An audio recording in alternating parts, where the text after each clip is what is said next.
नमस्कार। नेपाल टेलिभिजन हेरेर बसिरहनुभएका सम्पूर्ण आदरणीय दर्शक महानुभावहरूमा काठमाडौँ महानगरपालिकाको साप्ताहिक टेलिभिजन कार्यक्रम नेपाल मण्डलको आजको श्रृङ्खलामा यहाँहरूलाई स्वागत छ। दर्शकवृन्द, कार्यक्रममा हामी काठमाडौँ महानगरपालिका क्षेत्रभित्र भएका विभिन्न गतिविधिहरू प्रस्तुत गर्दै आइरहेका छौँ। विशेष गरी सप्ताहव्यापी रूपमा साताभरि महानगरपालिकाले कहाँ के गर्यो, महानगरपालिकाले जनताको चाहना अनुरूप गरेका विकास निर्माण लगायत जनचासोका विषयहरू प्रस्तुत गर्दै आइरहेका छौँ। आजको कार्यक्रमको सुरुवातमा भने काठमाडौँ महानगरपालिकाको 9औं अधिवेशनले आर्थिक विधेयक 2078 माथि छलफल गर्दै सर्वसम्मतबाट स्वीकृत गरेको प्रसङ्गबाट सुरुवात गर्नेछौँ।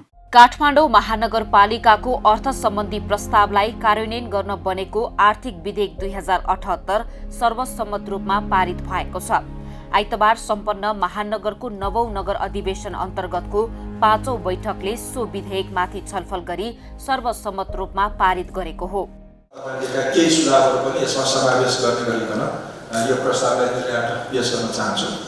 यो काठमाडौँ महानगरपालिका आर्थिक विधेयक 2078 संशोधन सहित तपाईँले देखेका के संशोधन सहित पारित गर्नको लागि निर्णय पेश गर्न चाहन्छु र पक्षमा हुने सदस्यहरूले हुन्छ भन्नु,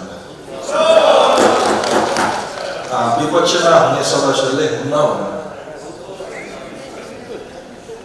तटस्थ रहने चाहनेहरूले मत दिन हुन्न र मत दिन भन्ने स्वर नसुनेको हुनाले यो प्रस्ताव संशोधन काठमाडौँ महानगरपालिकाका प्रमुख विद्यासुन्दर साक्यको अध्यक्षतामा असार 10 गते बसेको नगर अधिवेशनको चौथो बैठकमा काठमाडौँ महानगरपालिकाको अर्थ सम्बन्धी प्रस्तावलाई कार्यान्वयन गर्न बनेको आर्थिक विधेयक 2078 पेश गरिएको थियो। सो विधेयकमा कोभिड-19 को प्रभावलाई मध्यनजर गरी करदाताहरूबाट असुल हुन बाँकी रहेको आर्थिक वर्ष 2076-77 देखिको सबै प्रकारका कर बक्यौतामा लाग्ने जरिवाना छुट गर्ने दर रेट उल्लेख गरिएको थियो। सो विधेयकमाथि अध्ययन गरी नगरसभाका सदस्यहरूले अधिवेशनको 5औं बैठकमा घर बहाल करको दायरा बढाउनु पर्ने, व्यक्तिगत घटना दर्ताको तोकिएको रकम कम गर्नुपर्ने वा निशुल्क गराउनु पर्ने, घरेलु उद्योग दर्ता शुल्क कम गर्नुपर्ने लगायतका सुझावहरू व्यक्त गर्नु भएको थियो। पहिला बनेको घरको मूल्याङ्कनको पनि न्यूनतम रूपमा लिने गरेको छ। त्यो 35 वर्ष भन्दा 25 वर्ष, 35 वर्ष, 30 वर्षको हिसाबले चाहिँ हामीले एभरेज के मूल्याङ्कन घट्दै जाँदाखेरि शून्य हुनुपर्ने हो जस्तो लाग्छ। किनभने 90 साल भन्दाखेरि फेरि पुरानो घरलाई पनि अब न्यूनतम रूपमा चाहिँ दस्तुर लिइराख्दै त्यसलाई कसरी समय त्यो व्यवस्थापन गर्न सकिन्छ भन्ने चाहिँ जनगुनासो।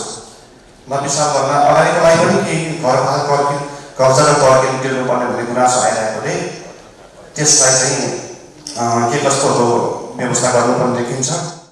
आर्थिक विधेयक 2078 को जग्गाको मूल्य विशेषकमा घर नम्बर हुँदा वडा नम्बर 15 अन्तर्गत निम्न सडकको दायाँ बायाँका जग्गाहरूबाट पेज नम्बर 15 मा सिरियल नम्बर 169 मा भगवान पाउबाट वनस्थली जाने सिद्धिचरण मार्गको पक्की सडकको प्रति आना 15 लाख रुपियाँ भनेर कायम गरिएको छ।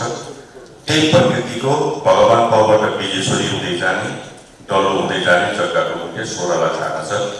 यो सिद्धिचरण मार्ग निस्कने सडकको पनि 16 लाख आना कायम गर्यो भने एकरूपता कायम हुन्छ। हामीलाई कर दिन पनि सजिलो हुन्छ जस्तो मलाई लाग्छ। त्यसलाई संशोधन होस् भन्ने मेरो प्रस्ताव छ। पार्किङको जुन एउटा शुल्क भएर चाहिँ क्षेत्र नम्बर 1 भनेर तोडेको छ, त्यसमा चाहिँ हाम्रो यो 1222 धारा र यता बस पार्क र यता खुसीपुर एरियाहरूको चाहिँ एकदमै कन्जेस्टेड भएको हुँदाखेरि त्यहाँ चाहिँ बाइपास, माछापोखरी र विष्णुपति लिङ्क रोड भनेर स्थानीय तोकेर चाहिँ त्यसमा पनि पार्किङ, सशुल्क पार्किङ चाहिँ हाम्रो महानगरपालिकाले चाहिँ त्यसमा अगाडि बढिदिनु भयो भने मलाई अझ राम्रो लाग्छ जस्तो लाग्छ। यो उत्पादन गर्ने एउटा संस्था, त्यो उत्पादन गर्ने व्यवसायलाई चाहिँ यहाँ 5000 लाख राखिएको रहेछ। त्यसलाई चाहिँ मिनिमम 500 राखियो भने हामी घरेलु जुन चाहिँ उत्पादन गर्ने चाहिँ महिलाहरूलाई सपोर्ट हुन्थ्यो। त्यसले गर्दाखेरि त्यसको एउटा व्यवसायमा वृद्धि हुन्थ्यो। त्यसले गर्दाखेरि त्यसलाई चाहिँ 5000 राखिकन मिनिमम पनि 500 वा 1000 राखिदिँदाखेरि उहाँलाई सपोर्ट टेवा पुग्थ्यो भन्ने एउटा मलाई लाग्दछ। व्यक्तिगत घटनातर्फ जन्मकर्ता अन्तर्गत हाम्रो नेवारी संस्कार अनुसार 6 महिनासम्म त्यसको नारायणको नामै नराख्ने, 6 महिनापछि मात्रै नारायणको नाम राख्ने अवस्था भएकोले अब यो 35 दिनभित्र चाहिँ जन्मकर्ता गर्दाखेरि हाम्रो परम्परा अनुसारै उसको नामै नहुने अवस्थामा उसको व्यक्तिगत घटना नहुने देखिएकोले यसलाई चाहिँ अलिकति 35 दिनको सट्टा चाहिँ अलि 6 महिनाको चाहिँ बाउन्ड्री राखिदिनको निम्ति म अनुरोध गर्छु। काठमाडौँ महानगरपालिकाकी उपप्रमुख हरिप्रभा खड्गे श्रेष्ठको संयोजकत्वमा गठित राजस्व परामर्श समितिले आर्थिक वर्ष 2078-79 करको दायरा र करको दर कायम गर्ने सम्बन्धमा महानगरपालिका क्षेत्रभित्र रहेका विभिन्न सङ्घ संगठनका प्रतिनिधिहरूसँग छलफल गरेको थियो। सो समितिले 43वटा संस्थाका प्रतिनिधिहरूसँग छलफल गरी बहाल कर घटाउनु पर्ने, घर बहाल छुट दिने घरधनीलाई करमा छुट दिने, महामारीका कारण मारमा परेका पर्यटन व्यवसायीलाई करमा भारी छुट दिनुपर्ने लगायतका सुझावहरू संकलन गरेको समितिका सदस्य सचिव एवं काठमाडौँ महानगरपालिका राजस्व विभागका प्रमुख डाक्टर शिवराज अधिकारीले बैठकमा जानकारी गराउनु भएको थियो।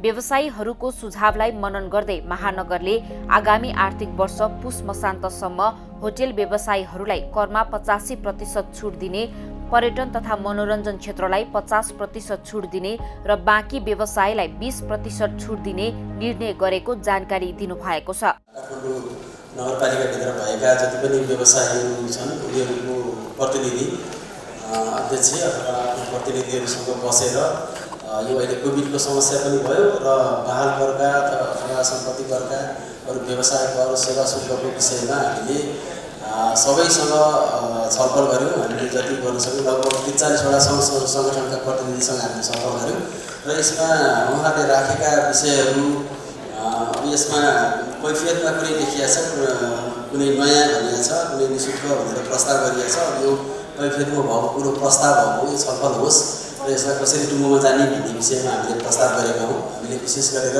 सबै जनरल करदाताहरूलाई 10% पुस मसान्तसम्म प्रस्ताव गरेका छौँ छुट भनेर, र विशेष गरेर होटेल व्यवसायलाई अलिकति बढी इफेक्टेड एरिया भएको हुनाले यसको लागि हामीले 85% पुस मसान्तसम्म छुट दिएको छ। त्यस्तै व्यवसाय करमा पनि गत वर्षको जस्तै यो वर्षको जस्तै भनौँ न, यो वर्षको जस्तै यो पर्यटनसँग सम्बन्धित मनोरञ्जनसँग सम्बन्धित व्यवसायहरूलाई 50% छुट र बाँकी व्यवसायहरूलाई 20% छुट भनिएको छ। बैठकमा वडा नम्बर 4 का सदस्य एवं महानगरको लेखा समितिका संयोजक ध्रुव त्रिपाठीले लेखा समितिको प्रतिवेदन पेश गर्नु भएको थियो।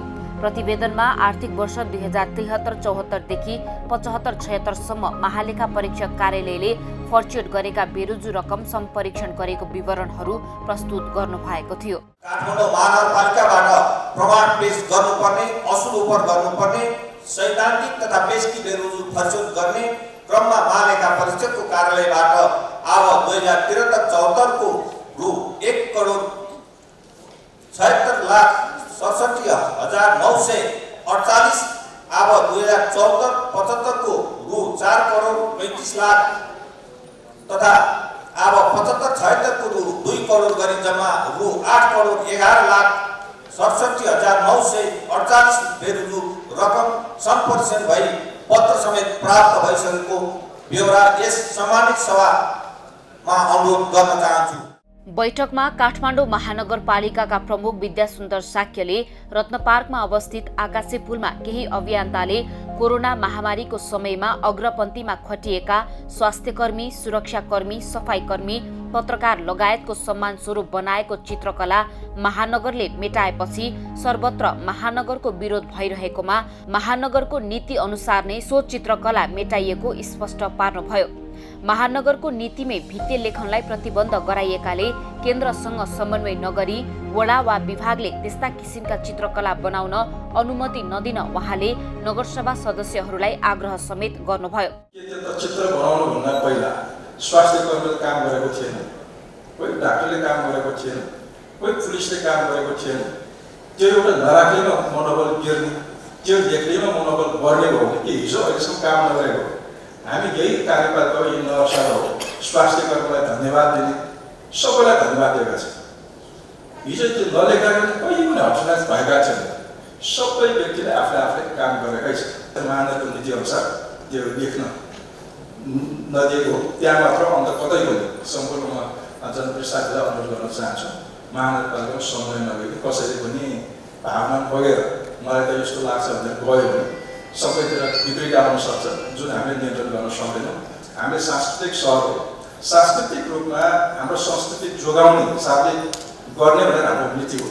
त्यो बाहेक अरू हामीले सहरले दिएका छन्, सहरले कसैले गर्न पनि पाउँदैन, गरेकोलाई हामी निरुत्साहित गर्छौँ, त्यो हाम्रो नीति हो। त्यो पनि जानकारी राखेँ।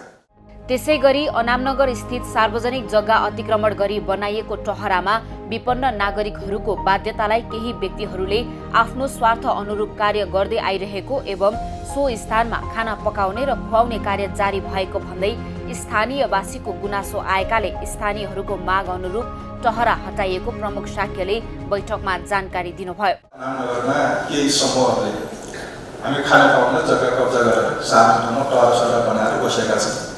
स्थानीयहरूले पनि हटाइदियो भने स्थानीयहरूले हटाइदिँदा हामी देखाइदिन्छौँ हामीलाई यहाँबाट जाऊ भन्ने को घरबाट आएर फुटेर ल्याएर बाटोमा ल्याएर पसार्छौँ भन्ने त्यहाँ स्थानीय व्यक्तिहरूले मलाई के भन्दा हुन्छ, त्यो माओवादी सशस्त्र द्वन्द्वकालमा पनि हामी यति डराएका थिएनौँ, तर अहिले चाहिँ नि हामी 200 जना छौँ, देशभर 25,000 छ, 25,000 यहाँ ल्याएर अनामगर बासा घरबाट फुटेर बेच्छौँ भन्छ।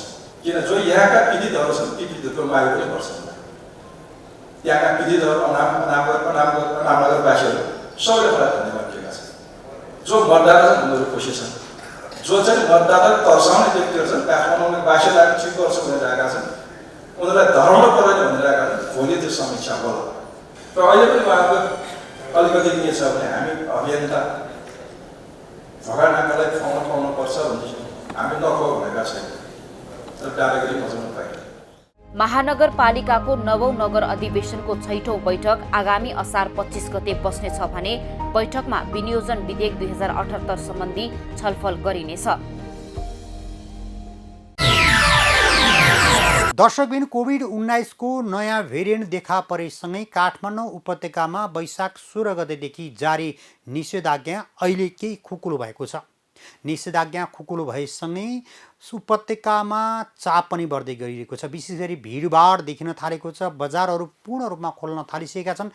यद्यपि आम नागरिकहरूले सरकारले तोकेको सुरक्षित मापदण्ड अपनाइएको देखिँदैन। यसले भोलि कोरोना संक्रमण फेरि बढ्ने हो कि भन्ने आशंका पनि पैदा भइरहेको छ। यसै प्रसङ्गमा हामीले कोभिड-19 को संक्रमण रोकथाम र नियन्त्रण गर्नका लागि सरकारले गरेको निषेधाज्ञा र खुकुलो भएसँगै आम नागरिकहरूको बढ्दो चहल पहलले के समस्या पर्न सक्छ, कस्तो समस्या देखा पर्न सक्छ र यसबाट कसरी बस्ने भन्ने विषयमा तयार पारेको रिपोर्ट प्रस्तुत गर्नेछौँ।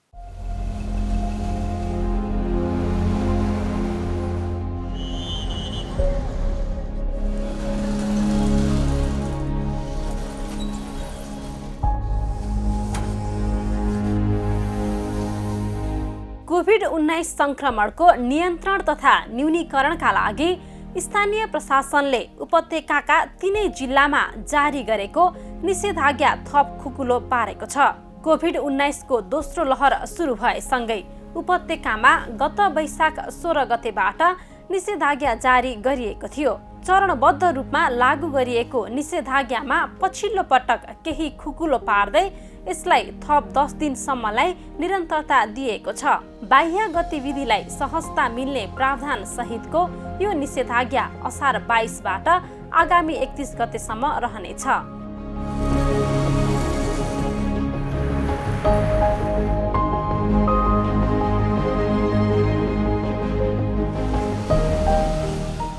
स्थानीय प्रशासनले निषेधाज्ञा खुकुलो पारे पनि स्वास्थ्य कर्मीको अनुभवका आधारमा कोरोना संक्रमणको जोखिम भने यथावत नै रहेको छ।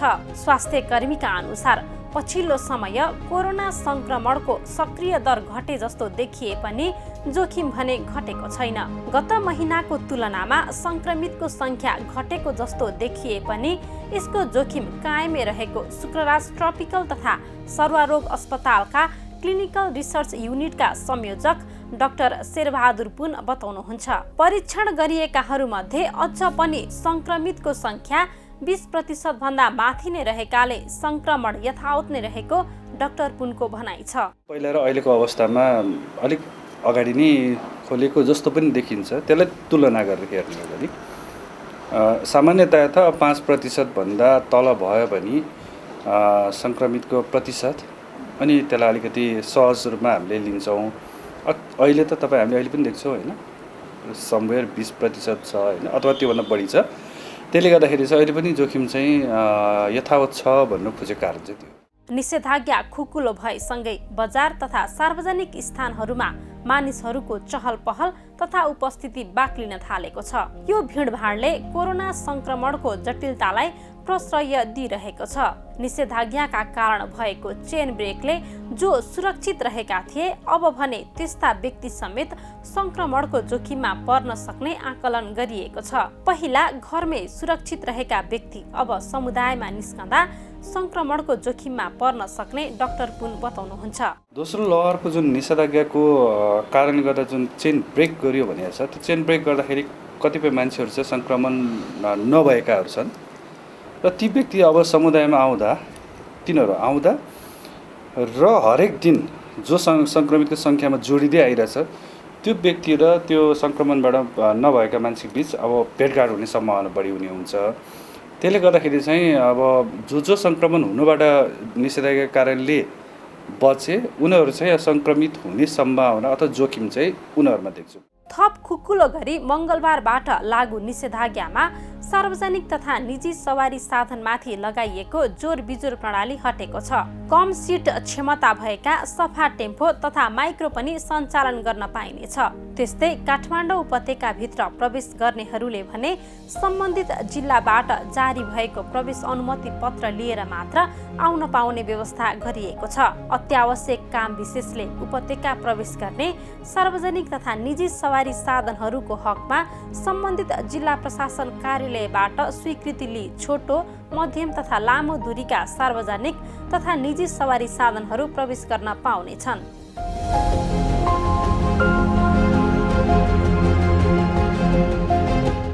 सार्वजनिक सवारी साधन सञ्चालनमा सहजता दिँदै गर्दा प्रशासनले त्यस्ता सवारी साधनमा पालना गर्नुपर्ने स्वास्थ्य मापदण्ड तोकेको छ र तिनको पालनामा कडाई गरेको छ। प्रशासनका अनुसार सवारी साधनमा मास्क अनिवार्य प्रयोग गर्नुपर्ने व्यवस्था गरिएको छ। त्यस्तै सवारी साधनले सिट क्षमता भन्दा बढी यात्रु बोक्न पाउने छैनन्। साना सवारी साधनका हकमा यात्रु बोक्ने सिट संख्या निर्धारण गरिएको छ। सार्वजनिक सवारी प्रयोग गर्दा हुने जोखिम न्यूनीकरणका लागि यस्ता मापदण्डको पालना सँगै भिडभाडबाट जोगिन सहचालक तथा यात्रु स्वयं सचेत रहनुपर्ने डाक्टर पुन बताउनुहुन्छ। बसको चाहिँ यो ऐनाहरू अलिकति खुल्ला हुनु पऱ्यो, किन हावा आवाजावत गर्नु पऱ्यो। फेरि किनभने एउटा कोठा जस्तो हुन्छ, त्यो धेरै मान्छेहरू हुनसक्छ। सकेसम्म 1 मिटरभन्दा बढीको दूरी हुनु पऱ्यो। अनि मास्क त अब भइहाल्यो, सही तरिकाले लाउनु पऱ्यो।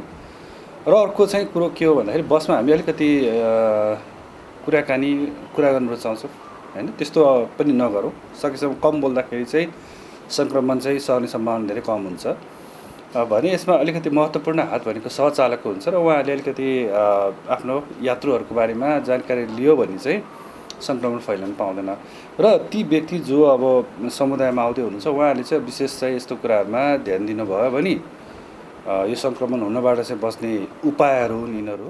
प्रशासनले व्यवसाय तथा परीक्षा सञ्चालनमा पनि केही प्रावधान तोक्दै यस्ता गतिविधि सञ्चालन गर्न पाउने व्यवस्था गरेको छ।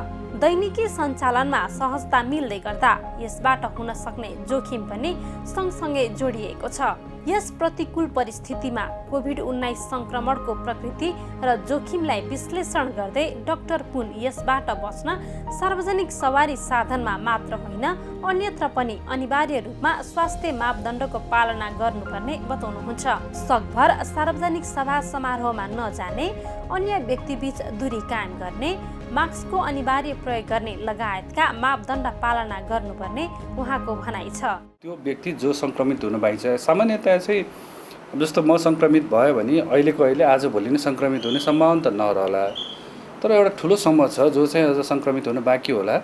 उनीहरू यदि के गरी चाहिँ अहिले अब खुल्ला बिस्तारै आजभन्दा भोलिभन्दा पछि खुल्ला हुँदै जाला।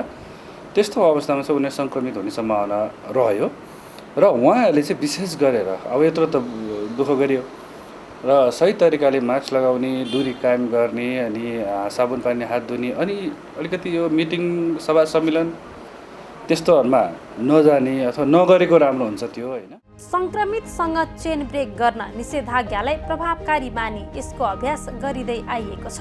निषेधाज्ञा खुकुलो पारिएसँगै अब भने सङ्क्रमण दर न्यूनीकरणका लागि PCR परीक्षण तथा कन्ट्र्याक्ट ट्रेसिङ सहित परीक्षणको दायरा बढाइनुपर्ने हुन्छ।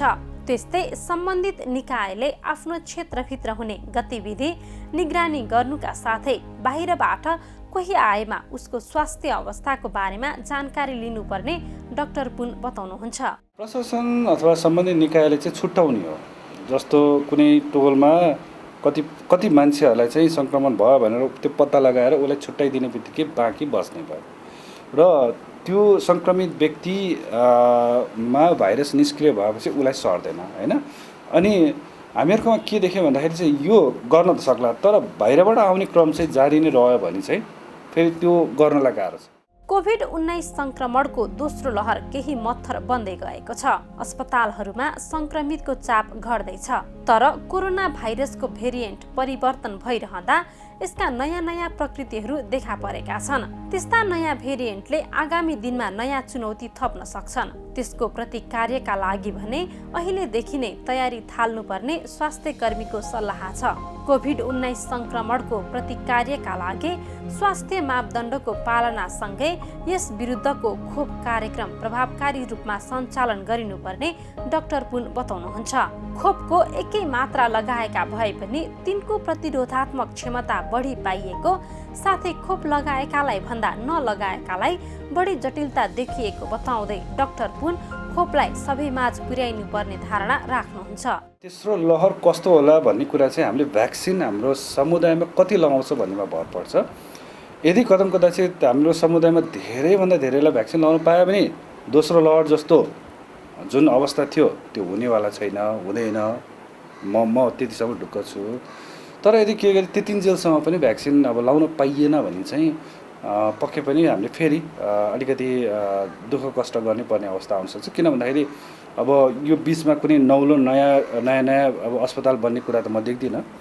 जनशक्ति पनि आजकै भोलि थपिने कुरा आउँदैन र हामीले अहिले पनि व्यवहारमा यो जुन सेफ्टी मेजर्सहरू छ त्यो त्यति व्यवहारमा लागू गरेको पनि छैन। भनेको मतलब चाहिँ त्यो सम्भावनाहरू यो सबै जुन हामीले भन्ने गरेका छौँ यिनीहरू चाहिँ अलिकति पुरा गर्नलाई अलिक गाह्रो व्यावहारिक नभएको हुनाले चाहिँ vaccine is the must. So vaccine हामीले ल्याउन सक्यो र धेरैभन्दा धेरै समुदायले लाउन सक्यो भने चाहिँ मेरो विचारमा चाहिँ तेस्रो दोस्रो जस्तो चाहिँ हुँदैन भन्ने चाहिँ हो।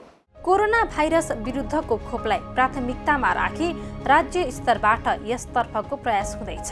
खोपको सुलभता नभइसकेको साथै बाह्य चहल पहल बढ्दै गएको यस विषम अवस्थामा सङ्क्रमणबाट जोगिन सरकारले तोकेको सुरक्षाका आधारभूत मापदण्ड तथा स्वास्थ्य सतर्कताको पालना अनिवार्य छ। दर्शकबिन काठमाडौँ महानगरपालिकाको कुनै पनि सार्वजनिक स्थलहरूमा चित्रकला, भित्तिलेखन वा होर्डिङ बोर्डहरू राख्न नपाइने 2072 साल भदौ 16 गते सर्वोच्चको आदेश छ। अहिले काठमाडौँ महानगरपालिका क्षेत्रभित्र कुनै पनि सार्वजनिक स्थलहरूमा महानगरपालिकाले भित्तिलेखन, चित्रकला वा होर्डिङ बोर्डहरू राख्न स्वीकृति दिने गरेको छैन। महानगरपालिका क्षेत्रभित्र त्यस्ता होर्डिङ बोर्ड, चित्रकलाहरू गर्दा काठमाडौँ सहर कुरूप भएको भन्दै सर्वोच्च अदालतमा रिट परेको थियो। रिटको सुनवाईमा व्यापक छलफल पश्चात सर्वोच्च अदालतले सो निर्णय गरेको हो। काठमाडौँ महानगरपालिकामा पछिल्लो समय चर्चामा आएको रत्न पार्कमा लेखिएको चित्रकला महानगरपालिकाले मेटाएको पनि सर्वोच्चको आदेश बमोजिम नै भएको काठमाडौँ महानगरपालिकाको ठहर छ। यो प्रसङ्ग अबको पालोमा। काठमाडौँ महानगरपालिकाका प्रमुख विद्यासुन्दर साक्यले रत्नपार्क स्थित आकाशे पुलको पर्खालमा बनाएको चित्रकला महानगरको नीति अनुसार नै मेटाएको स्पष्ट पार्नु भएको छ। महानगरपालिकाको 9औं नगर अधिवेशन अन्तर्गत आइतबार सम्पन्न 5औं बैठकमा प्रमुख साक्यले महानगरमा जनप्रतिनिधिको आगमन हुनु अगावै बनाइएको नीति कार्यान्वयन गर्दै चित्रकला मेटाइएको बताउनु भएको हो। नदिएको त्यहाँ मात्र अन्त कतै पनि सम्पूर्ण जनप्रिय साथीलाई अनुरोध गर्न चाहन्छु महानगरपालिकामा समय नगरी कसैले पनि भावना बगेर मलाई त यस्तो लाग्छ भनेर गयो भने सबैतिर बिग्रिक आउन सक्छ जुन हामीले नियन्त्रण गर्न सक्दैनौँ। हामीले सांस्कृतिक सहर हो, सांस्कृतिक रूपमा हाम्रो संस्कृति जोगाउने हिसाबले गर्ने भनेर हाम्रो नीति हो। त्यो भाग अब हामीले सहरमा दिएका छन्, सहरमा उनीहरूले कसैले गर्न पनि पाउँदैन, गरेरलाई हामी निरुत्साहित गर्छौँ। त्यो हाम्रो नीति हो, त्यो मैले जानकारी राखेँ। बैठकलाई सम्बोधन गर्नुहुँदै महानगर प्रमुख शाक्यले महानगरपालिका क्षेत्रभित्रका कुनै पनि सार्वजनिक स्थानहरूमा सार्वजनिक सरोकारका सन्देश वा चित्रकला बनाउन अनुमति दिनै पर्ने अवस्था आएमा केन्द्रीय कार्यालयसँग समन्वय नगरी यस्ता किसिमका चित्रकला बनाउन अनुमति नदिन नगरसभा सदस्यहरूलाई आग्रह समेत गर्नुभएको छ। चित्र बनाउनुभन्दा पहिला स्वास्थ्य कर्मीले काम गरेको थिएन, कोही डाक्टरले काम गरेको थिएन, कोही पुलिसले काम गरेको थिएन। त्यो एउटा नराख्दैमा मनोबल गिर्ने, त्यो देख्दैमा मनोबल बढ्ने हो भने कि हिजो अहिलेसम्म काम नगरेको हामी यही कार्यपालिका हो, यही नगरसभा हो, स्वास्थ्य कर्मीलाई धन्यवाद दिने, सबैलाई धन्यवाद दिएका छन्। हिजो त्यो नलेख्दा पनि कहिले पनि हताश भएका छैन, सबै व्यक्तिले आफूले काम गरेकै छन्। अभियन्ताहरूले आकाशे पुलको पर्खालमा कोरोना संक्रमणको समयमा अग्रपङ्क्तिमा खटिनु भएका स्वास्थ्यकर्मी, सुरक्षाकर्मी, सफाईकर्मी र सब व्यवस्थापक लगायतको सम्मान स्वरूप भन्दै चित्रकला बनाएका थिए। तर महानगरको नीति विपरीत चित्रकला बनाएकाले महानगरको नगर प्रहरी महाशाखाले असार 17 गते पर्खालमा बनाएको चित्र मेटाएको थियो। महानगरपालिका क्षेत्रभित्रका स्थानहरूमा चित्रकला बनाउन विक्रम सम्वत 2058 सालबाटै प्रतिबन्ध गरिएको थियो। महानगर क्षेत्रभित्रका सार्वजनिक स्थलहरूमा काठमाडौँको संस्कृति तथा कला झल्कने किसिमको चित्रकला बनाउने हो भने पनि अनिवार्य महानगरसँग स्वीकृति लिनुपर्ने प्रावधान छ। सार्वजनिक स्थलमा स्वीकृति नलिई बनाइएका कुनै पनि चित्रकलाहरू महानगरले हटाउने गरेको नगर प्रहरी महाशाखाका प्रमुख धनपति सापकोटाको भनाइरहेको छ। यो हाम्रो सार्वजनिक ठाउँहरूका वालहरूमा टाइममा यस्तो अनुमति नलिकन नसोधिकन पेन्टिङ गर्ने गर्छन्। हामी त्यो देखिसक्दाखेरि त्यसलाई मेट्छौँ। वास्तवमा पेन्टिङ महानगरपालिका क्षेत्रभित्र प्रतिबन्धित छ र नगरी नहुने काठमाडौँको मौलिकता झल्किने खालको पेन्टिङहरू रहेछ भने महानगरपालिकाको स्वीकृति लिएर गर्नुपर्छ। त्यो हामी आफै पनि गर्छौँ र हामीले स्वीकृति दिँदाखेरि त्यसलाई अन गरेर स्वीकृति दिन्छौँ कि त्यो चाहिँ काठमाडौँको यहाँको संस्कृति, यहाँको परम्परा सँग चाहिँ मिल्ने छ कि छैन त्यो हेरेर स्वीकृति दिने गरिन्छ। अभियन्ताहरूले चित्रकला बनाउने स्थानका लागि काठमाडौँ महानगरपालिकाको केन्द्रीय कार्यालयसँग स्वीकृति लिनुपर्नेमा त्यसो नगरी 28 नम्बर वडा कार्यालयसँग स्वीकृति लिएको देखिन्छ। स्वीकृति लिएर बनाइएको चित्रकला किन मेटाइयो भन्दै असार 20 गते अभियन्ताहरूले महानगरका प्रमुख प्रशासकीय अधिकृत राजेश्वर गेवालीलाई ज्ञापन पत्र बुझाएका थिए। ज्ञापन पत्र बुझ्नुहुँदै प्रमुख प्रशासकीय अधिकृत गेवालीले अग्रपन्थीमा खटिनु भएका व्यक्तिहरूको सम्मानमा बनाइएको चित्रकला प्रशंसनीय भए पनि महानगर क्षेत्रभित्र यस्ता किसिमका चित्रकला बनाउन महानगरको केन्द्रीय कार्यालयबाट स्वीकृति लिनुपर्ने बताउनुभयो। विक्रम सम्वत 2058 सालको नगर परिषदको बैठकले महानगरपालिका क्षेत्रभित्र यस्ता किसिमका भित्ते लेखन तथा चित्रकला बनाउन प्रतिबन्ध लगाएको थियो। आजभन्दा 20 वर्ष अगाडि बनाइएको नीति हामीले कार्यान्वयन मात्र गरेका हौं, प्रमुख प्रशासकीय अधिकृत गेवालीको भनाइ थियो। महानगरपालिकाभित्र महानगरपालिकाको महत्त्वपूर्ण ठाउँहरू कुनै पनि कामहरू गर्दाखेरि महानगरपालिका केन्द्रबाट त्यसको स्वीकृति र सहमति आवश्यक पर्दछ। यो चित्र अत्यन्त सुन्दर चित्र थियो। चित्रको बारेमा हामी कसैले पनि केही भन्दैन, एकदम राम्रो थियो। र म अफिस आउने क्रममा बनाउने क्रममा चाहिँ म आफैले गाडी रोकेर के हो कसको अनुमतिले बनाएको भनेपछि उहाँहरूले वडाको भन्नुभयो, केन्द्रको पनि चाहिन्छ है, यो चाहिँ अलिकति कोअर्डिनेट गर्नुहोस् भनेर मैले भनेर हिँडेको थिएँ। यो चिज के भयो भने वडा कार्यालयले सहमति दिनु अगाडि केन्द्रसँग सोधेको भए समस्या आउँथेन। 2058 सालको नगर कार्यपालिका बैठकले आजभन्दा 20 वर्ष अगाडि महानगरमा भित्ते रङरोगन लेख्ने कुरामा प्रतिबन्ध लगाएको छ। 2058 साल अघि काठमाडौँ महानगरपालिका क्षेत्रभित्र पोस्टर पम्पलेट टाँस्ने विभिन्न सङ्घ सङ्गठनहरूले भित्ते लेखन गर्ने गरेका कारण सहरको स्वरूप नै बिग्रिएर कुरूप भएको भन्दै त्यस्ता कार्यलाई निरुत्साहित गर्न भित्ते लेखनमा रोक लगाइएको थियो।